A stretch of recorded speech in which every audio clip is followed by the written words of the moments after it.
नमस्कार. मी इंजिनियर प्रकाश देवलापूरकर. कन्स्ट्रोल ॲप या माझ्या यूट्यूब चॅनलवर सर्वांचं स्वागत. आजचा विषय आहे पुनर्विकास म्हणजे redevelopment of cooperative housing society किंवा अपार्टमेंट. रिडेव्हलपमेंट या विषयावर मी 2 व्हिडिओ केलेले आहेत. त्यामध्ये रिडेव्हलपमेंटला जाण्यामागची कारणं कोणती होती आणि रिडेव्हलपमेंटला जाताना आपल्याला कोणकोणत्या अडचणी येतात हे आपण पाहिलं. भाग 1 आणि भाग 2 पाहण्यासाठी कॅप्शनवर दिलेल्या लिंकवर क्लिक करा. आता तिसऱ्या आणि अंतिम भागामध्ये रिडेव्हलपमेंटला जाताना आपल्याला कोणकोणत्या अडचणी येतात ते आपण पाहणार आहोत.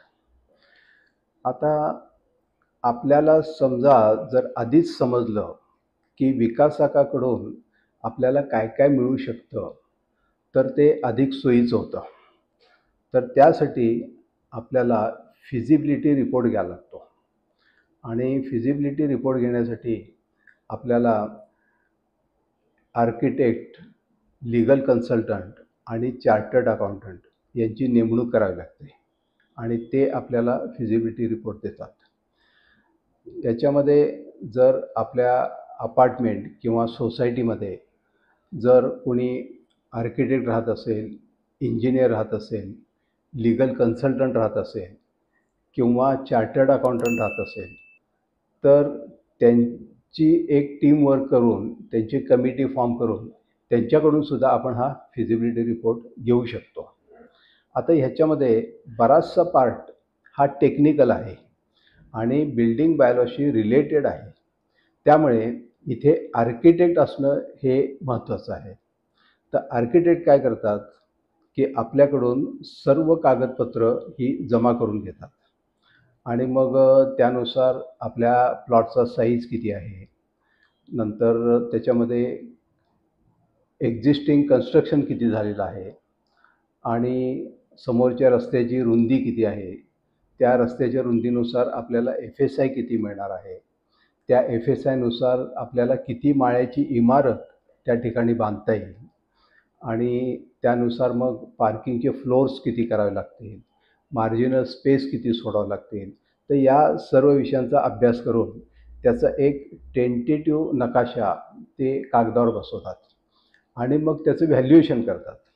आता व्हॅल्युएशन म्हणजे काय, तर त्या इमारतीसाठी जी कन्स्ट्रक्शन कॉस्ट लागणार आहे ती किती होणार आहे, नंतर त्यामध्ये जे पार्किंगचे फ्लोर्स प्रोव्हाइड करायला लागतील तर त्याची कन्स्ट्रक्शन कॉस्ट किती येणार, नंतर तिथं जो ॲडिशनल FSI जो आपल्याला घ्यायला लागतो की ज्याच्यामध्ये TDR आहे तो आपल्याला बाहेरून परचेस करायला लागतो आणि पेड अप FSI आणि ॲन्सिलरी FSI याच्यासाठी आपल्याला प्लॅनिंग अथॉरिटीकडं प्रीमियम भरायला लागतो. तर त्यासाठीचा येणारा खर्च, नंतर आपले जे युनिटधारक आहेत त्यांना 2-4 वर्ष बाहेर जाऊन राहण्यासाठी त्यांना किती भाडं द्यावं लागेल त्याचंही तो वर्किंग करतो. नंतर आपलं जे डेव्हलपमेंट ॲग्रीमेंट ज्या विकासाबरोबर होणार आहे ते रजिस्टर करण्यासाठी त्याला किती खर्च येणार आहे, पुन्हा त्याच्यावर GST किती बसतो त्याचंही तो वर्किंग करतो. नंतर आपले हा जो प्लॅन आहे हा महानगरपालिकेत मंजूर करून घेताना आपल्याला जे ड्रेनेज, डेव्हलपमेंट टॅक्सेस आणि इतर काही तत्सम फीज त्या ठिकाणी भरायला लागतात तर त्याचंही तो वर्किंग करतो. नंतर याच्यामध्ये जे आर्किटेक्ट आहेत किंवा लीगल कन्सल्टंट आहेत, आणखी काही कन्सल्टंट असतात तर त्यांच्या फीपोटी किती पैसे द्यायला लागतील आणि मग इन्फ्रास्ट्रक्चर डेव्हलपमेंट त्या ठिकाणी जे काय करावं लागतं तर त्यासाठी होणारा खर्च आणि शेवटी जो विकासक आहे जो त्या ठिकाणी आपली इन्व्हेस्टमेंट करतो तर त्याला साधारण इंटरेस्ट लॉस किती होणार आहे. तर ह्या सर्व खर्चाचा विचार करून त्याची टोटल प्रोजेक्ट कॉस्ट तो वर्कआउट करतो आणि त्यानंतर प्रोजेक्ट कॉस्ट वर्कआउट केल्यानंतर जे ॲडिशनल एरिया बांधून होणार आहे तर त्याची मार्केटच्या व्हॅल्यूनुसार एकूण किती पैसे त्याच्यातून मिळणार आहेत आणि त्यानंतर शेवटी तिथले जे युनिटधारक आहेत त्यांना किती चटई क्षेत्र वाढवून देता येतील हे निघतं आणि ह्याचा एक संपूर्ण फिजिबिलिटी रिपोर्ट तो सोसायटीकडे सादर करतो आणि त्यानंतर मग सोसायटीला समजतं की आपण कुठं आहोत आणि मग जे काही वेगवेगळ्या रेफरन्सने विकासकांच्याकडून जे प्रपोजल्स आलेले असतात त्यांच्याशी मग निगोशिएट करायला त्यांना ते सोयीचं जातं.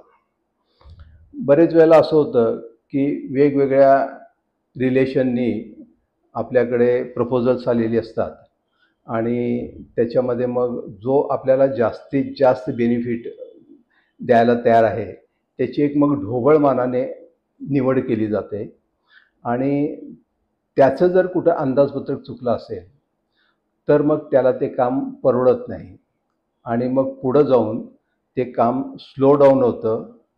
काही दिवसांनी ते काम बंद पण पडू शकतं आणि आपली तरी संपूर्ण इमारत उतरवलेली असते. नंतर बांधकाम अर्धवट झालेलं असतं. आपण भाड्याच्या घरात राहत असतो. कालांतराने भाडं देणंसुद्धा बंद होतं. तर अशा काही केसेस काही शहरामध्ये झालेल्या आहेत.